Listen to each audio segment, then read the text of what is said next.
बस एक ही उल्लू काफ़ी है बर्बाद गुलिस्तां करने में, हर शाख पे उल्लू बैठा है, अंजाम गुलिस्तां क्या होगा, यही महागठबंधन है। जितना उल्लू आप गिनवा रहे हैं गठबंधन में, उससे ज्यादा तो इधर एनडीए में है। नहीं 38 है, उधर 27 है। हम तो डायरेक्ट भी सरकार चलाने के ताकत रखते हैं, लेकिन मोदी जी के नाम पर लड़िए ना अकेले। मोदी जी तो बड़े लीडर हैं ही, तो उनके नाम पर लड़िए चुनाव। क्यों चिराग पासवान, मांझी, उपेंद्र कुशवाहा, छोटे छोटे पार्टियों को पकड़ रहे हैं। बिहार में बैठक हुई, आप देखिए बैठक के प्रेस कॉन्फ्रेंस के बाद ही आपस में डिफरेंसेस हो गया।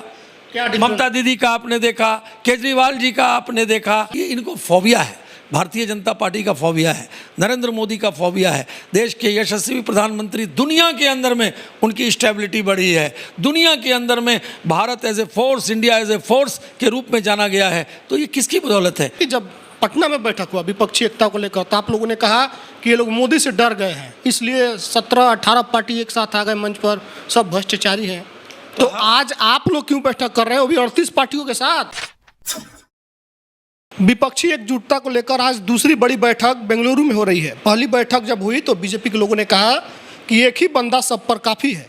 मोदी को हराने के लिए चाहे वो लोग जितना रणनीति बना ले, लेकिन मोदी हम लोगों के लिए वो रामबाण है जिसको कोई नहीं तोड़ सकता है, जिसको कोई नहीं हरा सकता है। लेकिन आज दूसरी दौर की बैठक बेंगलुरु में हो रही है, दूसरे दिन है। जैसे ही पता चला कि 27 पार्टियों की बैठक हो रही है, खबरें आई कि आज मोदी जी भी एनडीए की बैठक कर रहे हैं और इसमें 38 पार्टी के लोग शामिल हो रहे हैं। तो मेरे साथ भाजपा के प्रदेश प्रवक्ता अजफर शमसी साहब हैं। आप लोग बोल रहे थे एक ही बंदा काफ़ी है, 38 पार्टी आप लोगों ने बुला लिया है। देखिए, सवाल ये पैदा होता है कि भारतीय जनता पार्टी का चूँकि कुंभा बड़ा है, सारे लोग आ रहे हैं, हम दुनिया की सबसे बड़ी पार्टी हैं, और जब हम ये कहते हैं सबका साथ, सबका विकास, सबका विश्वास और सबका प्रयास, तो चाहे छोटी पार्टी हो, बड़ी पार्टी हो, जो हमारे साथ आते हैं। और गठबंधन तो बीजेपी ने ही शुरू किया। गठबंधन की जो शुरुआत है और इस तरह से स्टेबल गठबंधन जो बना है, वो बीजेपी ने ही शुरू किया है। यूपीए 1, यूपीए 2, दो बार सरकार गठबंधन की बन चुकी है। नहीं, वो लोग सब फेल्योर सरकार थी, फेल्योर सरकार थी। आपको बता दें कि अगर आप देखेंगे तो जितनी भी कांग्रेस और कांग्रेसी कल्चर की सरकारें बनी, तो वो उसका क्या हश्र हुआ आप देख लीजिए। चाहे 77 वाले आप देखिए, बाद में वीपी सिंह साहब का देखिए, तो ये सब सरकारें 2 साल, 1 साल, 6 महीना में चली गई, स्टेबल गवर्नमेंट नहीं दे सकी। और आज भारतीय जनता पार्टी के गवर्नमेंट की बात नहीं है, बात ये है कि जब पटना में बैठक हुआ विपक्षी एकता को लेकर, तो आप लोगों ने कहा कि ये लोग मोदी से डर गए हैं, इसलिए 17-18 पार्टी एक साथ आ गए मंच पर, सब भ्रष्टाचारी हैं।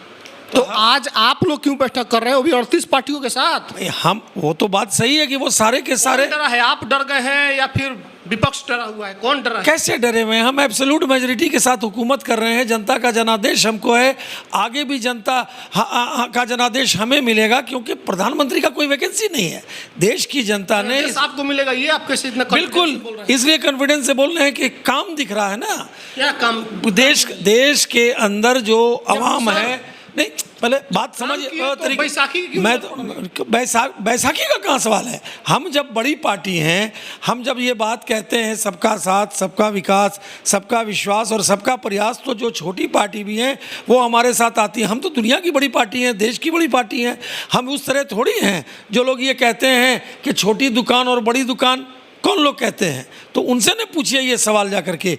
और जो पहले आपके जेपी नड्डा बोले थे कि बस भारत में 2 ही पार्टी रहेगी, बाकी सब खत्म हो जाएगी। नहीं, पटना के धरती पर बोल के इसको आप गलत ढंग से इंटरप्रेट कर रहे हैं। ये बात कभी नहीं कहा, बल्कि ये कहा कि जो 2 पार्टी सिस्टम है या 2 गठबंधन है, आप उसको इंटरप्रेट कर रहे हैं। देखिए, सवाल ये गठबंधन नहीं कहा, पार्टी का नाम लिया गया, 2 ही पार्टी रहेगा, कांग्रेस या भाजपा, बाकी सब खत्म हो जाएगा। देखिए, बड़ी पार्टियां जो होती हैं, बोले लेकिन आप तो नहीं, कभी नहीं, आप उसको गलत ढंग से इंटरप्रेट कर रहे हैं। नड्डा जी ने गलत बोल दिया, गलत ढंग से इंटरप्रेट कर रहे हैं। उन्होंने जो बात बोली उसको आप गलत ढंग से इंटरप्रेट कर रहे हैं। हमारे कहने का मतलब है कि ये जो महागठबंधन के लोग हैं, बिहार में बैठक हुई, आप देखिए बैठक के प्रेस कॉन्फ्रेंस के बाद ही आपस में डिफरेंसेस हो गया। ममता दीदी का आपने देखा, केजरीवाल जी का आपने देखा, तो दूसरी बैठक में आए हैं। अरे भाई, उसी बैठक में आए और प्रेस कॉन्फ्रेंस से चाहते हैं कि इनके आंगन में 2-4 फाड़ कर दे, किसी को इधर कर दे, किसी को उधर कर दे, से उठ कर ही गए। और आप बता देते हैं फ्लाइट पहले से तय थी। बस एक ही उल्लू काफ़ी है बर्बाद गुलिस्तां करने में हर शाख पे उल्लू बैठा है, अंजाम गुलिस्तां क्या होगा, यही महागठबंधन है। जितना उल्लू आप गिनवा रहे हैं गठबंधन में, उससे ज्यादा तो इधर एनडीए में है। नहीं 38 है, उधर 27 है। हम तो डायरेक्ट भी सरकार चलाने के ताकत रखते हैं, लेकिन मोदी जी के नाम पर लड़िए ना अकेले। मोदी जी तो बड़े लीडर हैं ही, तो उनके नाम पर लड़िए चुनाव। क्यों?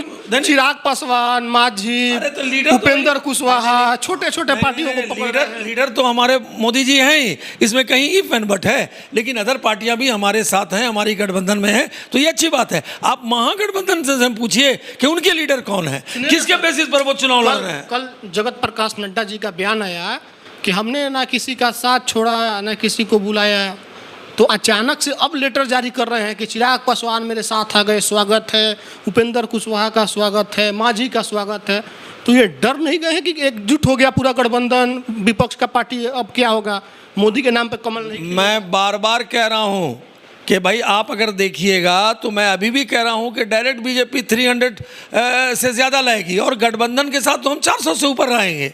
तो कहने का मतलब है कि हम तो हैं ही एब्सोल्यूट मेजॉरिटी में रहने के बावजूद भी जो गठबंधन के लोग हैं वो हमारे साथ हैं। तो जो लोग जुटना चाहते हैं, चूँकि हम बड़ी पार्टी हैं तो हम सबका ख्याल रखते हैं, जो आता है तो हम उसको रखते हैं। लेकिन जो लोग महागठबंधन बना रहे हैं, इनका ट्रैक रिकॉर्ड क्या हुआ है बताइए आप। इनका अगर आप ट्रैक रिकॉर्ड देखेंगे, ट्रैक रिकॉर्ड ये है कि आपसे लंबे समय तक इन लोगों ने देश में सरकार चलाया है, ये ट्रैक रिकॉर्ड है। नहीं चलाया नहीं चलाया। आज क्या लोग कहते हैं 75 साल से कांग्रेस आप बोल रहे हैं नहीं चलाया। नहीं, कांग्रेस मुक्त सरकार हो गई है, देश की जनता ने कांग्रेस मुक्त कर दिया है और आज इसीलिए इनको ये ज़रूरत पड़ी है। लेकिन इतना जान लीजिए, जो मैंने कहा कि अगर आप सारे लोगों को, मेढक को एक जगह जमा कर दीजिएगा, कोई इधर जाएगा, कोई उधर जाएगा, कोई उधर जाएगा, स्टेबिलिटी नाम की चीज़ ही नहीं है महागठबंधन के साथ। ना उनका नेता है, ना उनकी नीति है और ना उनका नियत है। तो जब नेता भी नहीं है, नीति भी नहीं है और नियत भी नहीं है, तो आप उसके बारे में क्या सोचते हैं वैसे महागठबंधन के बारे में? ओपी राजभर के बारे में क्या कहें?